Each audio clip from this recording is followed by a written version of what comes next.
Salut à tous, j'espère que vous allez bien. Barça-Napoli les amis, peut-être, je pense, le match le plus important de cette fin de saison.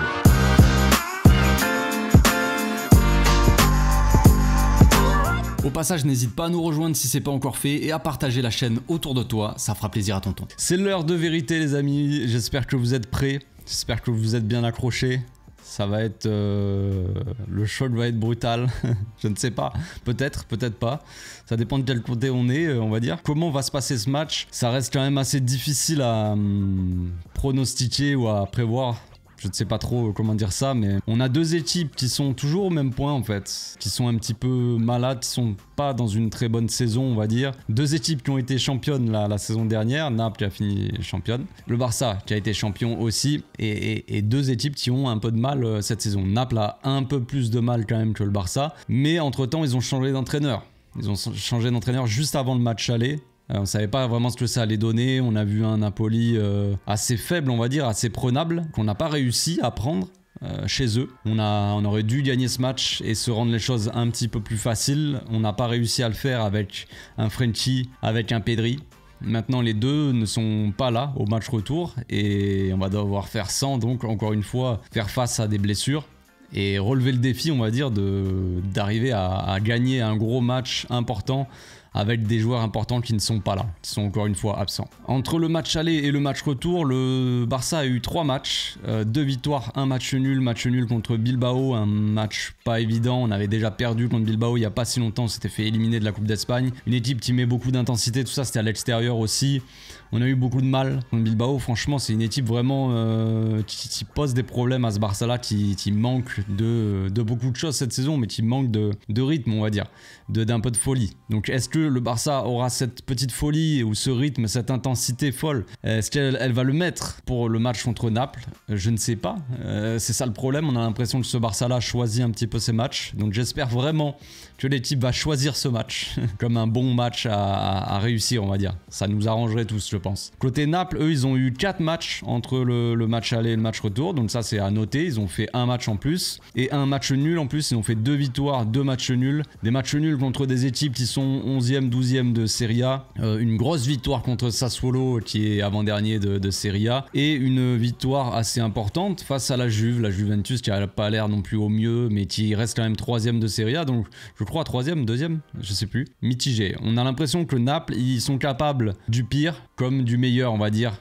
entre guillemets, et c'est un peu l'impression qu'on a avec ce Barça là aussi cette saison. Voilà, donc la seule différence comme je l'ai dit entre les deux équipes c'est que, mis à part bon la place au classement, mais c'est que Naples a changé de coach en milieu de saison comme ça pour espérer un boost, un petit peu un renouveau comme ça, un petit peu de sang neuf, j'en sais rien, donner un coup de fouet à cette équipe pour qu'elle reparte un petit peu mieux. Donc voilà, ça va être dangereux pour le Barça. Le gros avantage quand même qu'on a, c'est qu'on joue à domicile. Et devant le public, on espère un public en folie pour soutenir l'équipe parce que l'équipe en aura besoin, tout simplement. Donc pour ce match-là, je sais pas vraiment quelles sont les certitudes qu'on a.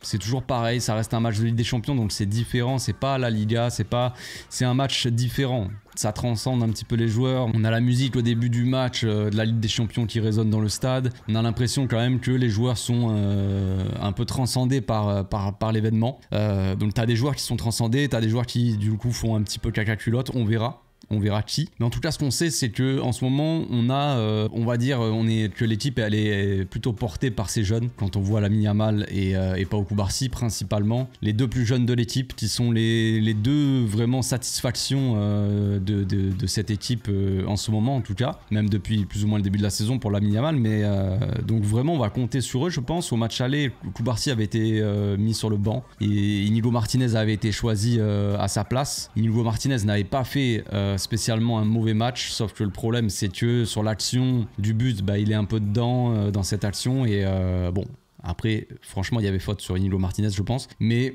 c'est comme ça. En tout cas, il est dans l'action, quoi. Donc, est-ce qu'on va choisir cette fois-ci Pau Cubarsí à la place d'Inigo Martinez? Je pense que oui. Je pense que Cubarsí a prouvé que vu la forme qu'il a actuellement, vu le niveau qu'il a assez monstrueux actuellement, je pense qu'il est capable d'être titulaire dans un match comme ça à haute pression, on va dire. Même un match de Ligue des Champions, 8e de finale pour aller en quart, même si c'est le match le plus important de la saison, même s'il y a toute cette pression-là autour. Pau Cubarsí, il a l'air de gérer cette pression comme du petit lait. Il la boit comme ça, comme du petit lait. Il est encore mineur, les amis, on va pas parler, il boit la pression, non, il boit du petit lait, on va dire ça comme ça. Il boit encore du petit lait fraise, lui, c'est pas encore la bière. Calmez-vous. Avant ce match contre Naples aussi, ce week-end, donc, on a gagné le match, certes, mais peu importe, on a fait reposer un petit peu Lewandowski. Gundogan n'a pas été vraiment mis au repos, il est sorti à 5 minutes de la fin. Il y a Koundé aussi qui n'a pas été mis au repos. Koundé qui est assez en forme. Depuis le match contre Naples, il est plutôt bon sur son côté. Ronald, lui, a été suspendu contre Mallorca, donc il a été mis au repos forcé, on va dire, donc il sera en pleine forme. On aura Ronald en pleine forme, on aura Lewandowski peut-être un peu plus frais, on va dire. Maintenant, dans quelles conditions on va être? Est-ce que Lewandowski va sortir un gros match, on va dire? On a besoin de lui de toute façon. Comme je l'ai déjà dit, de toute façon, c'est la Ligue des Champions. Tu as besoin que tu joues bien ou que tu joues mal. Tu as besoin d'une défense solide et d'une attaque tueuse devant. Tout simplement, c'est au moins la base. Sinon tu vas pas aller très loin. Donc Lewandowski, on aura besoin de lui, on aura besoin d'un grand Ronald, évidemment pour tenir la menace principale il y en a deux, c'est Kvara et Osimhen, sans oublier quand même Politano qui est bon aussi sur son côté, mais disons Kvara et Osimhen, ça marque des buts en ce moment, c'est assez décisif. Osimhen qui revient aussi, qui est revenu de la CAN, qui revient on va dire avec des bonnes intentions, même s'il y a eu des histoires avec son club ou je ne sais quoi, mais en tout cas ça marque des buts, c'est les dangers on va dire numéro 1 côté Naples, donc j'espère que Ronald sera en forme, que Kubarsi sera en forme et j'espère que Ter Stegen aussi sera dans un grand jour. Parce qu'on aura besoin d'un grand Ter Stegen, évidemment. Que dire de plus pour ce match-là? Franchement, il n'y a pas grand-chose à dire. Comme je l'ai dit, c'est un match de Ligue des Champions. On a beau regarder la forme des équipes actuelles, leur dernier match, qu'est-ce qu'ils ont fait, comment, tout ça, mais la mentalité est autre et tout autre en Ligue des Champions. C'est un match à part, totalement à part, quoi. Ce n'est pas le championnat, ce n'est pas la Serie A, c'est pas la Liga. C'est un match décisif. Et c'est autant décisif pour Naples que pour le Barça. Ça sauvera autant la saison de Naples que celle du Barça, on va dire. Pour les deux équipes, le match est crucial pour cette fin de saison. Donc les deux vont logiquement se donner à fond. Et comme je l'ai dit, on a quand même ce petit avantage de jouer devant notre public. Ça c'est quand même plus sympathique, disons. Donc on va passer tout de suite à la composition d'équipe, les amis, c'est parti. Voici donc mon 11 pour ce match. J'ai hésité un petit peu, pas longtemps. Comme vous pouvez le voir, on va parler directement de l'attaque parce que c'est ce qui peut faire un petit peu plus débat par rapport au milieu. Je pense que le milieu défense, il n'y a pas trop de choix déjà de base. En plus de ça, c'est toujours ce qui fait débat, c'est un petit peu plus l'attaque. Au match aller, on a vu un faux ailier gauche, on va dire, qui était Pedri, qui est rentré dans l'axe, dans le demi-espace. Pedri n'est pas là, donc c'est réglé. Donc là, ce qui reste, c'est soit Joao Félix, soit on a parlé aussi de Sergi Roberto, on va en parler après, soit Rafinha dans le demi-espace, comme ce qu'on a vu contre Mallorca, avant qu'il sorte sur blessure par précaution. Normalement, il sera là pour le match, il n'y a pas de problème. Donc moi, j'ai choisi Vitor Roque, en fait, tout simplement par rapport à ces derniers matchs, ce qu'il monte sur le terrain. Je pense que Vitor Roque montre l'attitude qu'il faut et l'envie qu'il faut et dont on a besoin en fait pour un match comme ça en fait, tout simplement. Donc on peut dire que Joao Félix il choisit un petit peu ses matchs et donc de dire que peut-être que ça serait bien de mettre Joao Félix pour ce match là parce que justement il va le choisir, ça sera le match des Champions donc il va se donner à fond, c'est cool. Déjà moi je trouve que c'est pas vraiment logique de base et en plus de ça, oui certes il y a des bonnes stats pour Joao Félix, c'est-à-dire que les dernières fois où on a joué je crois soit la Ligue des Champions soit la Ligue des Champions à domicile, on n'a pas perdu avec Joao Félix je crois en tant que titulaire, donc ça c'est une stat ok mais c'est des stats à la con parce que dans l'équipe il y avait peut-être Frenkie déjà et il y avait peut-être tous les titulaires disponibles, j'en sais rien tu vois. Mais là, c'est pas forcément le cas. Derrière, il n'y a pas Frenkie. Donc, ça a parlé aussi avant le match. Il y a eu des rumeurs qui sont sorties qui disaient qu'à l'entraînement, on a vu Sergi Roberto, ce bon vieux Serge Robert, le capitaine de l'équipe, qui a joué dans le double pivot à côté de Christensen. Et ce qui fait que Gundogan peut jouer plus haut. Donc ça, c'est vrai que c'est une solution entre guillemets, pour mettre, disons que c'est la solution pour mettre Gundogan dans les meilleures conditions. Voilà, c'est-à-dire que Gundogan, on sait qu'il est meilleur quand il est plus haut sur le terrain, plutôt que dans un double pivot. Donc mettre Sergi Roberto là, ça ferait un petit peu le taf du joueur box-to-box à côté du pivot. Le problème là-dedans, c'est que pour sortir les ballons, ça serait une catastrophe. Déjà de base, côté gauche, déjà Christensen ne sort pas de ballon. Il n'y a quasiment aucun ballon qui passe par Christensen. Et les seuls ballons qui arrivent sur Christensen, il les joue vers l'arrière, il les joue pas vers l'avant. Donc voilà.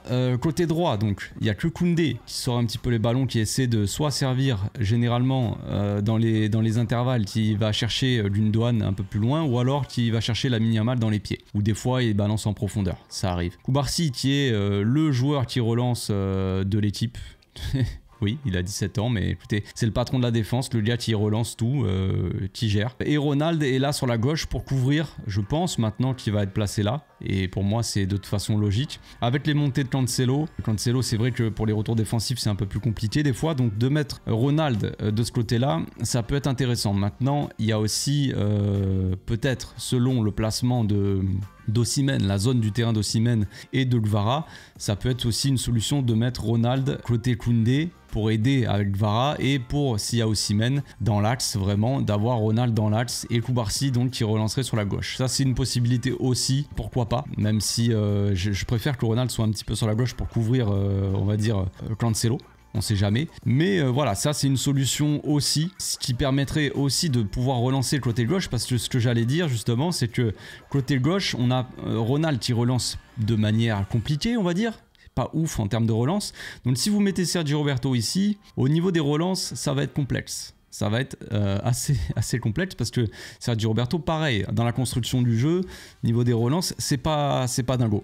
C'est un peu mieux avec Gundogan. Et Gundogan, on l'a dit, il était moins bien quand il jouait plus bas parce qu'il était le pivot de l'équipe. Donc c'est-à-dire qu'il ne montait jamais. Mais dans cette configuration-là, où c'est Christensen, donc le pivot, Christensen qui fait du très bon taf défensivement depuis un certain temps. Gundogan a cette liberté aussi de pouvoir un petit peu monter, de jouer box to box. C'est-à-dire que quand on ressort les ballons, quand on essaie de construire, il peut venir assez bas aux côtés de Ronald pour donner un coup de main à Ronald dans ce coin-là, sortir les ballons, jouer avec Cancelo, avec peu importe, et ensuite apporter un petit peu de soutien. Là par exemple, je l'ai déjà dit, mais si Gundogan monte dans le demi-espace, que Cancelo il peut prendre par exemple la place de Gundogan dans l'axe, Vitor Roque qui reste un petit peu sur l'aile, je ne dis pas qu'on doit jouer comme ça. Là, souvent quand je donne ma compo, quand vous voyez les compos, on a tendance à s'arrêter sur le truc figé. C'est-à-dire que si je fais une compo comme ça, on va me dire mais jamais de la vie, on va jouer à 3 derrière, tu vois, et Vitor Roque il est pas ailier, machin. Mais ça c'est des animations pendant le match. Défensivement, après on joue pas comme ça, on est comme ça, tac. Tac, on joue généralement, on va jouer comme ça. On va défendre en 4-4-2, tu vois. Donc on défend en 4-4-2, mais on n'attaque pas du tout en 4-4-2, ni au final en 4-3-3. Bref, c'est des animations, faut pas le voir comme un truc figé, mais disons que si Gundogan, il monte un petit peu, il sort un peu de son rôle de double pivot pour monter, pour apporter ici, bah Vitor Roque, il peut un peu écarter cette défense-là, et Cancelo venir dans l'axe, là où il aime bien, et il aime bien cette zone-là, jouer comme ça, tu vois. Ça, c'est une possibilité. Il faut que les joueurs, en fait, ils sortent un petit peu de leur rôle, qu'ils apportent un petit peu de folie dans le jeu. On a des joueurs qui sont trop figés, qui sont trop fixés à leur poste et qui bougent pas.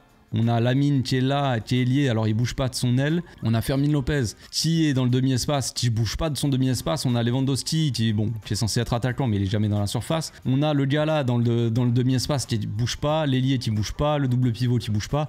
On a des joueurs trop statiques qui restent à leur position et on essaie de se trouver sans bouger. Et ça, c'est vraiment un gros problème qu'a le Barça cette saison-là. Il faudrait des joueurs qui fassent un petit peu plus de dépassement de fonction, quoi. Ça serait pas mal. Voilà pour ma compo, je sais pas ce que vous en pensez. Il y en a certains qui préféreront voir Joao Félix à la place de Vitor Roque. C'est un choix, je dis pas que Joao Félix ne doit pas jouer du match, mais pour moi, Vitor Roque doit débuter, vu ce qu'il montre en ce moment, je trouve que ça serait pas mal. Il y en a qui vont me dire peut-être que Rafinha, ça serait bien qu'il joue dans l'axe du terrain à la place de Fermin Lopez. C'est un choix aussi, ce n'est pas le mien, vous l'avez vu. Mais ça s'entend. Ça s'entend, disons. Après, il faut essayer de comprendre un petit peu ses choix, mais ça s'entend, disons déjà, dans un premier temps. Enfin bref, on se retrouve demain, les amis, pour le live d'avant-match. Je serai en live aussi ce soir sur ma chaîne gaming. Je vais faire un petit live. Bref, demain, donc live avant le match, 1 heure avant le match, et ensuite pour le débrief. D'ici là, portez-vous bien, passez une très bonne journée.